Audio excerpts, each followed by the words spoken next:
So good to have you back with us for another day of Bible study as we are now our study of Nehemiah in for landing. I cannot believe that we are so far into this and that we are now almost finished. But if you are just joining us, then that is absolutely okay. You can find out more about this study. You can go back and look and watch the previous ones in the archive, or just keep up with us from here on out as we finish it out this week. You can find all of that information right there at the URL on the bottom of your screen. Go.christtable.today/reconstruct. And if you'd like to find out more information about the group that makes this possible, you can visit right there, www.christtable.today. There you're going to find information about who we are, all the spiritual resources that we offer. We're really a bridge ministry in a lot of ways for spiritual formation and transformation for people who are on the margins or on the fringes of faith, maybe unsure of where they are or where they're headed. We're a second resource for a lot of people who have other faith communities, and for a lot of people, we are the primary faith community, and we're happy to be all of those things. We just want to be here for you. One of the ways in which we accomplish that is through sending spiritual resources directly to you so that you can help feed yourself and grow yourself. You can find and receive those spiritual resources simply by becoming a financial partner with Christ Table.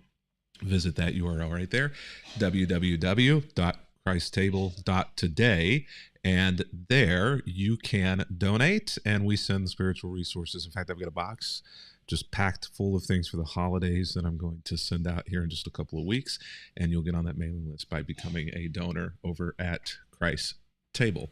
Now, today we find ourselves in Nehemiah chapter 13, verses 15 through 22. And the story here has now diverted back to Nehemiah. And what we're seeing here over these days this week is really a character study of Nehemiah that is going to kind of confirm, as we've said, that this is something of a cautionary tale, and that Nehemiah really has kind of, I guess, been the individual who we kind of assumed him to be throughout all of this. You know, what's that saying? Was it Maya Angelou who said something akin to, when somebody tells you who they are, believe them the first time?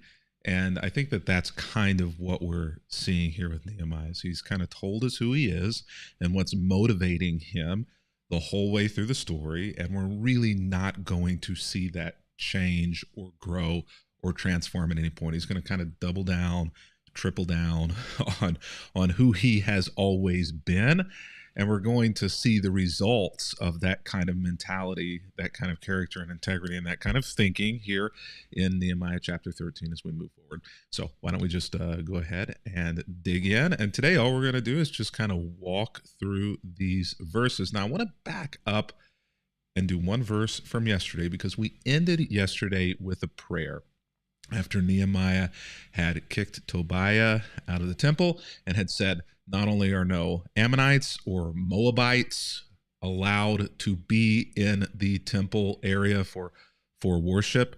Remember that 700-year-old law that precluded them from doing it, for not giving food to the children of Israel in the wilderness. So they held on to that grudge for 700 years. But Nehemiah said not only the Ammonites and the Moabites, but anybody who's a foreigner is not allowed to worship in the temple. And then he gives his prayer. Remember this good deed, O God. Fascinating that we see him call his exclusionary mentality a good deed. Remember this good deed, oh my God, and do not forget all that I have faithfully done for the temple of my God and its services. We have seen Nehemiah make prayers over and again to God through this text, and God never answers these prayers. He never responds to these prayers. Nehemiah places words in God's mouth that God never says. And these prayers are really an insight into the heart of Nehemiah and his motivations and his fears. And they tell us a lot. And most of what they say is not good.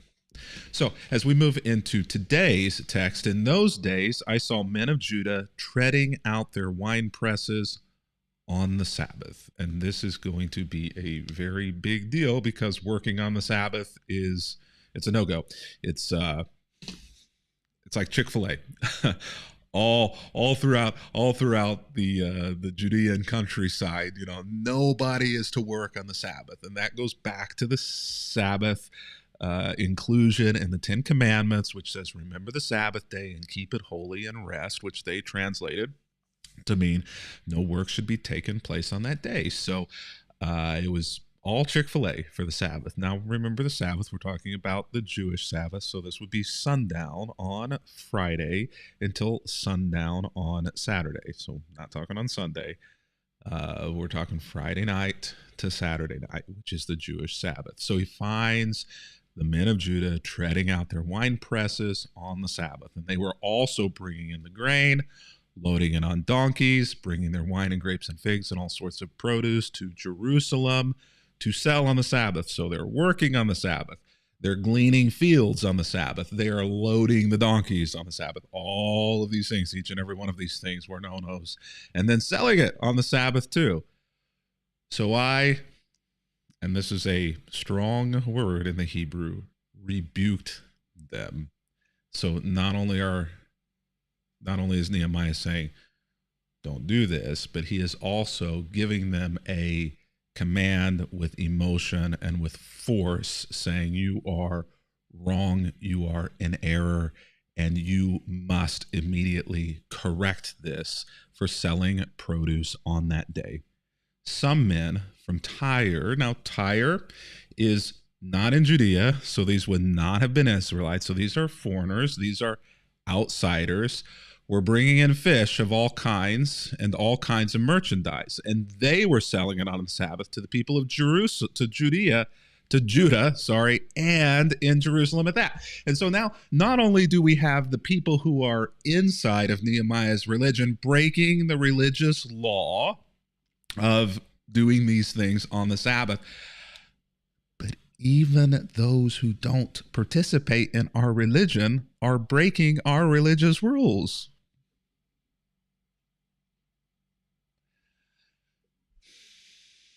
I'm going to resist the urge here of diving too deeply into a conversation about how we do this in America, how we take our religious rules and trappings and then try to impose those things upon other people. I'm going to try to resist the urge, but I just can't. Recently, they've done this in a lot of ways with Roe v. Wade, with abortion. The primary reasoning for religious people to be against this is because of the view that life begins at conception, and that the verses that say, "I knit you together in my mother's womb," mean that it is a human, and God does not want, thou shalt not kill, goes all the way back to conception. Now, the Jewish people, they have a totally different view of those verses and all, but that's really beside the point. The point is here, religious convictions about fetuses in the womb, and then that being imposed upon other people. Gay marriage is another one of those things. The right to withhold service from gay individuals in your business. Taking a religious rule and forcing obedience to it by those who do not adhere to your religion. Imagine if you're a Christian living in the Middle East and being forced to live under Islamic law, a religious law which you do not subscribe to, but simply because of your proximity to people who do, you are not just asked, but are compelled, are forced to obey that religious law. This is what Nehemiah is essentially doing here, is beside himself that people who are not religious are not obeying his religious rules and are doing it in the nation of Judah and in Jerusalem at that. which is pointing to this idea that Jerusalem is a holy city. Jerusalem is set apart. Jerusalem is supposed to be, in Christian terms, which they're not Christian, but in Christian terms, a heaven on earth, a sanctuary, a place where God dwells. And so it is God's kingdom, God's holy city here on earth. And because of that, it must be pure. Why they build the wall? To keep Jerusalem pure, which means to keep the riffraff out. Not just those who are from other ethnicities, but even people from their own religious traditions, even fellow Jews who are not pure. And even Jerusalem at that. That's the tell. So I confronted the nobles of Judah. Why are you profaning the Sabbath in this evil way? I asked, wasn't it just this sort of thing that your ancestors did that caused our God to bring all of this trouble upon our city? And this is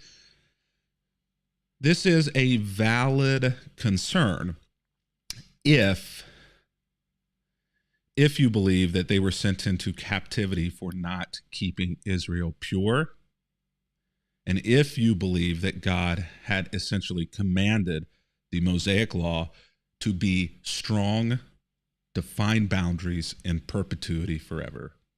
Now, we've already said that Isaiah and other places, God has backed off of that religious law. God has adjusted. God has changed. God has reframed their understanding of those laws. What once was supposed to be exclusionary in religion, God has said, no, after the captivity, after the exile, I want my city to be a city where other people are able to come and worship me, if they even be impure.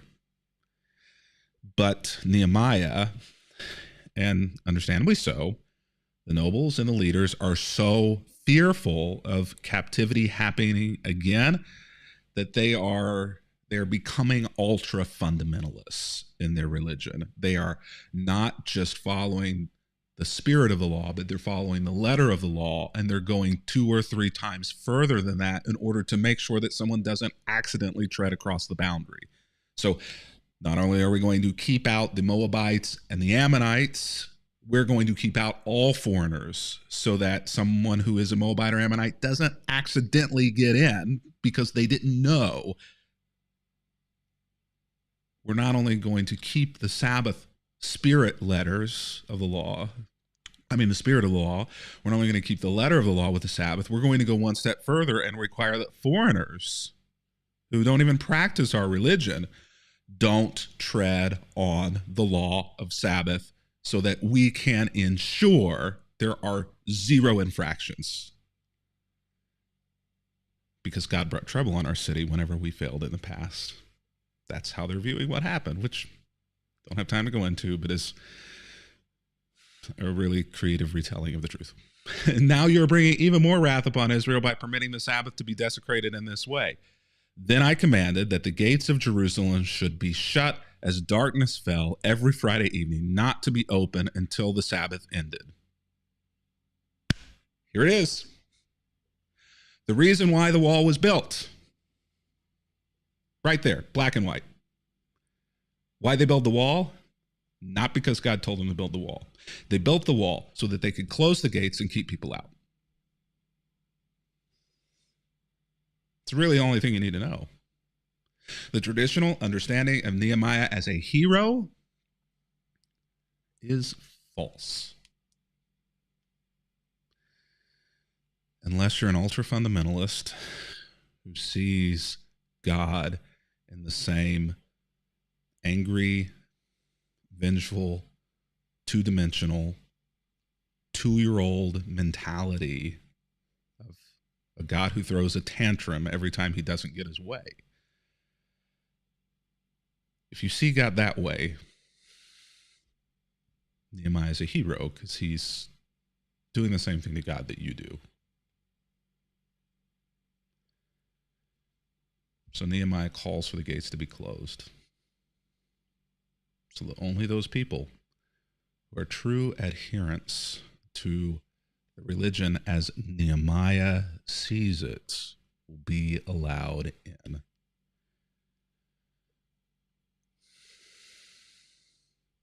We do this today. Churches do this today. You're gay, you're not allowed in. The doors are closed to you. Had a divorce, not allowed in. The gates are closed to you.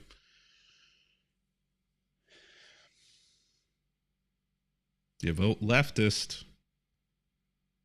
you're not allowed in. The gates are closed to you. This is a pure community, and we don't want other people infected with your ideas. Repent, heretic, and then join. It's not the way of God. Close the gates until the Sabbath is ended. And so I sent some of my own servants to guard the gates so that no merchandise could be brought in on the Sabbath day because he didn't trust the people. The merchants and tradesmen with a variety of wares camped outside Jerusalem once or twice, but I spoke sharply to them and said, "What the are you doing out here camping around the wall? If you'll do this again, I will arrest you." Not only are you allowed to be disallowed from being inside of the city on the Sabbath, you are not allowed to be within earshot or eyeshot of us. And that was the last time they came on the Sabbath. Y'all, swap out that word Sabbath with church. I sent some of my own servants to guard the doors of the church so that nothing that, or no one that we disagreed with could be brought in on Sunday, on church day. But some people camped or stood outside of the gates,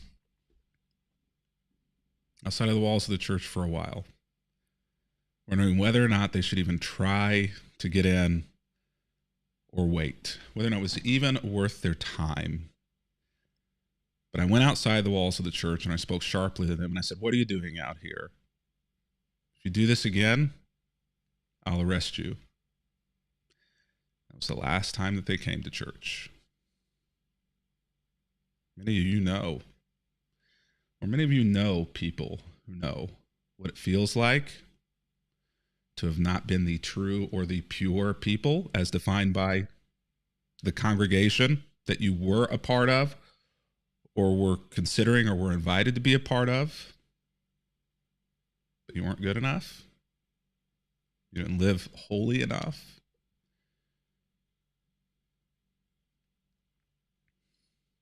You stood for a while on the edges or on the periphery, hoping maybe that they'd change their minds, hoping maybe that they would see the good in you and look past.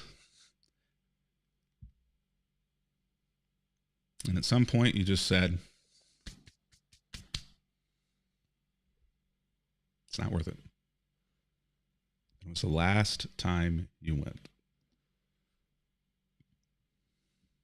But on the inside, Nehemiah is commanding the religious leaders to purify themselves and to guard the gates in order to preserve the holiness of the sanctuary. And I truly believe that God is on the outside of those walls that Nehemiah built, not on the inside. And Nehemiah gives the second prayer. Remember this good deed. Remember this good deed. Keeping people out, pushing them away, saying they will be arrested if they are even within proximity of the worshiping community. And then he has the audacity to pray to God for compassion on him.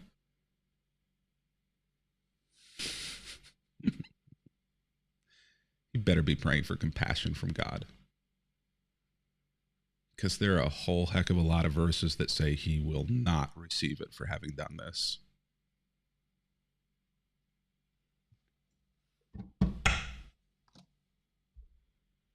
Until tomorrow.